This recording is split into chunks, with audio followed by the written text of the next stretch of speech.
अरे तू लोग इहुआ का करत तारा? हम लोग भगवान शिव के दर्शन कर रहल हैं। चला चला बाहर से दर्शन करा, अंदर आवे के अनुमति ना है। अब अंदर आ ही गए हैं तब भगवान के चरण छू लेबे दी ही।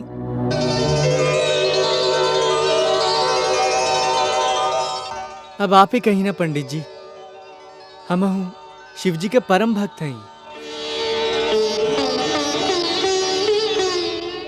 अब आ गइल बाड़न त प्रणाम कर लेवे तो आई। जी महाराज।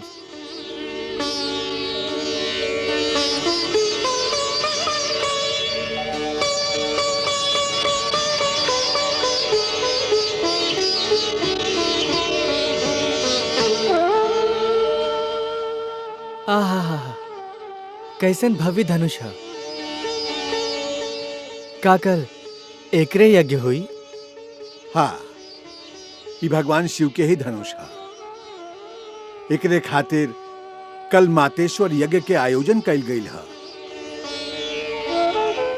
थोड़ी का एकरा छू के देख ली।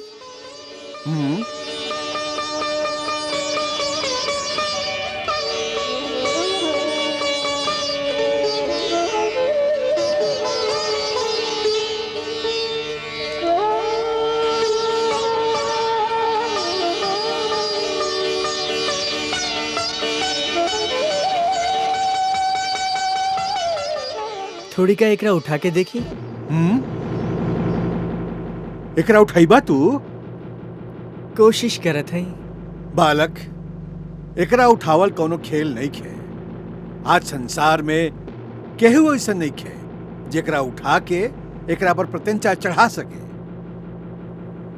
यदि आप आज्ञा दी तो हम एकरा उठा के दिखा सकत हैं। अच्छा, प्रयास करो। ए लइका शिव धनुष उठाई।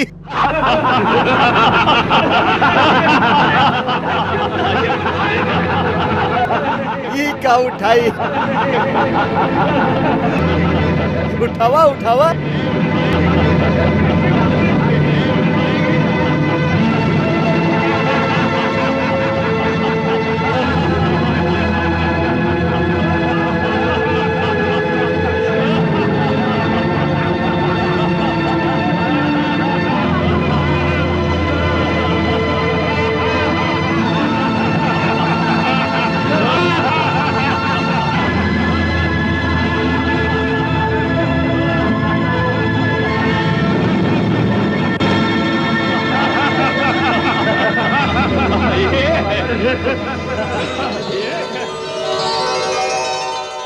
आज्ञा बा प्रभु।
तारनहार बाड़न।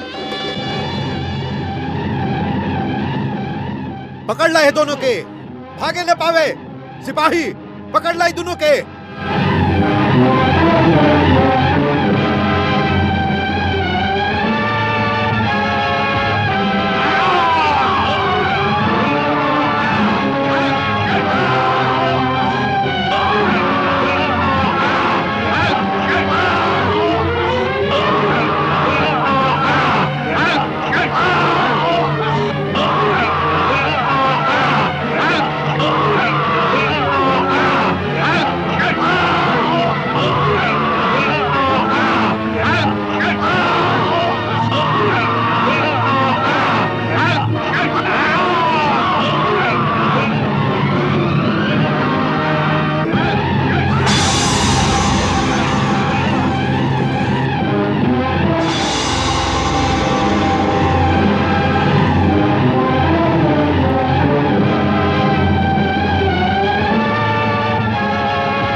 तोहरा होकते ओह दिव्य धनुष के छुए के ओकर हिम्मत कैसे भइल? हाँ, हम तो यह समझत रही कि ऊ भगवान शिव के मूर्ति पर फूल चढ़ावे आयल बा। हाँ, केहू इस सोच भी ना सकत रहे कि जौन धनुष के 10 आदमी मिल के भी बड़ा कठिनाई से उठावेला, ओकरा के ऊ सकुमार लइका खेल खेल में उठा के तोड़ दी। सुकुवार लइका? हाँ?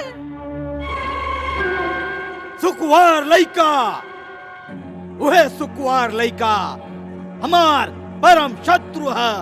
का तू नहीं खा जानत? हाँ? और यदि ऊ पूजा में रखल ओ महान धनुष के ऐसे अपमान कैलस, तू लोगन ओकरा जीवित कैसे छोड़ देला? ओकर सिर काट के हमरा पास काहे ना ले आइला? महाराज, हम लोग पूरा शक्ति से ओकरा पर आक्रमण कैली, बाकी हमार सब सैनिक ओकरा हाथे मारल गइलन। हाँ? और तू अपन प्राण बचा के कायर के तरफ भाग गइला। हाँ? तू हो अपना सैनिकन के साथे काहे न मर गइला? ए अपराध के एक के दंड बा, और ऊ बा मृत्यु दंड।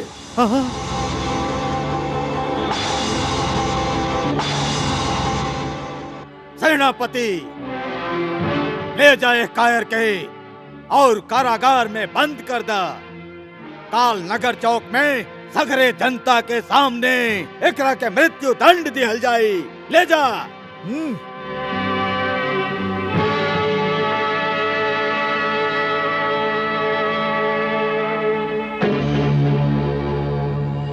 हम आपके निर्णय से सहमत हैं, बाकी हमरा विचार में आज के परिस्थिति में आपन सैनिक के ऐसे मृत्यु दंड दिहल बुद्धिमानी ना होई। हाँ? त का करी? ओकरा इनाम दे? हाँ? ना महाराज, हालात के समझे के चेष्टा करी। हाँ?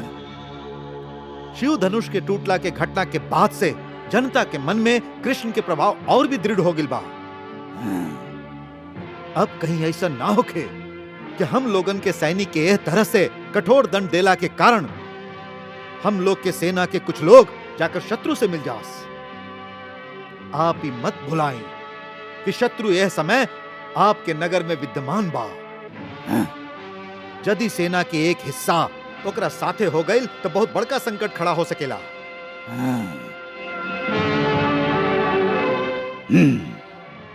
ये तो ठीक कहला।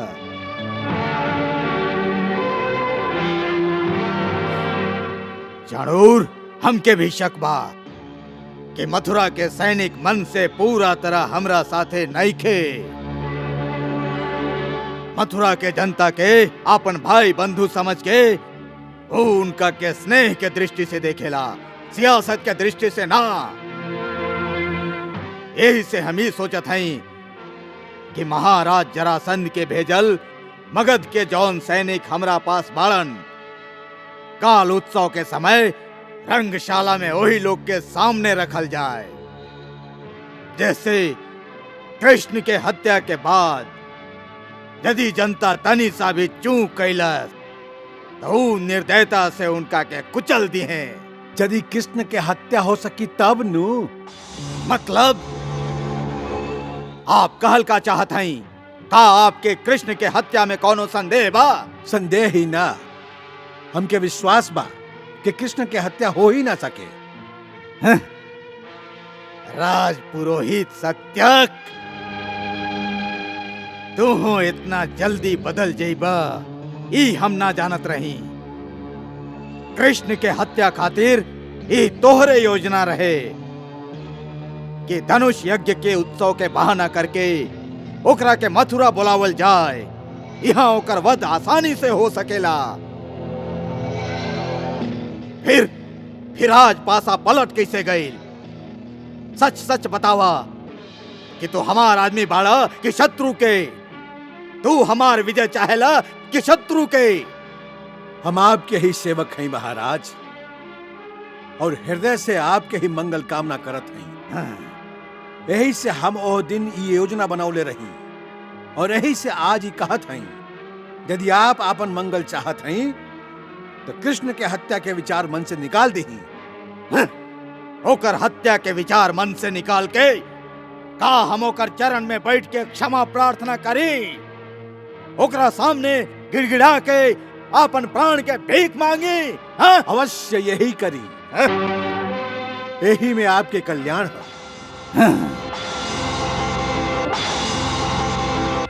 हम ओह दिन कहले रही कि हमार गुरुदेव हम क्या स्पष्ट शब्द में बतौले रहन कि धनुष यज्ञ पूरा होके से पहले यदि धनुष टूट गई तो जजमान की मृत्यु हो जाई। हाँ? और जे हो धनुष के तोड़ी वो और केहू ना हुई, स्वयं नारायण हुई। हाँ? यही से आज स्पष्ट हो गई कि बालक कृष्ण स्वयं नारायण ही बालक। तब आप तक सारा सृष्टि में केहू ऐसा नहीं खे जेकरा में उनकर वध करे के शक्ति हो। हाँ? यही से हम कहते हैं अभी समय बा, शत्रुता छोड़ के उनका शरण में चल जाएं। हाँ? यही में आपके कल्याण बा। हाँ? वो परम दयालु बाड़न, आपके क्षमा कर दी है। ओह दिन तू हमके अमर और अजय बनावत रहा, और आज हमरा के दया के भीख मांगे के कहता रहा। ओह दिन भी सत्य कहले रही, और ये आज भी सत्य कह रहा है महाराज। यदि धनुष यज्ञ पूरा हो जाए तो आप निश्चय ही अजर और अमर हो जाती, बाकी आप और धनुष के रक्षा ना कर सकली। यही से अब आपन प्राण के रक्षा करी। हम ब्राह्मण होके भी आपके श्री चरणन में शीश नवा के आपके भला खातिर प्रार्थना करत हैं। यह के स्वीकार करी, यही में आपके मंगल बा। हमरा राजभक्ति पर संदेह मत करी।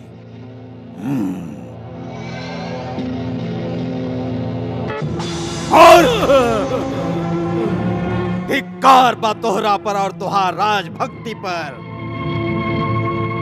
जवन कंस इंद्र के पराजित करके ओकर अमरावती पर अपन झंडा लहरा देलस, तीनों लोक में जवन कंस के केहू परास्त ना कर सकल, ओह महाबली कंस के तू अपने हाथे अपन हार स्वीकार करे के कह रहल बाड़ा। याद रखा, कंस मर सकेला, हार ना सके। ले जा एकरा। राज दरबार में बैठे के योग्य नहीं खेई। एकरा कारागार के अन्हार में डाल दा, जहां ये जीवन भर ज्ञान के रोशनी ढूंढत रहे। ले जा एकरा। हाँ?